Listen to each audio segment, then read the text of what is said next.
मेरे जीवन का सबसे बड़ा त्योहार होता है नवरात्रि।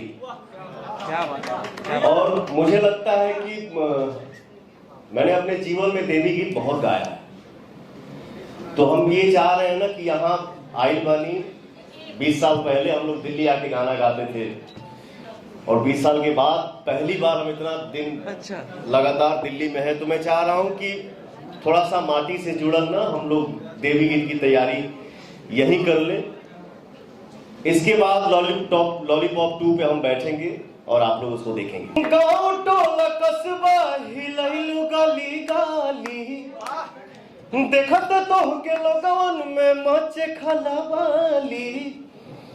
गाँव टोला कस्बा हिलैलु गली गाली, देखत तो के लोगवन में मचे खलबाली। भाईल बवाल हो बंगाल अगरा, कइले बा कमा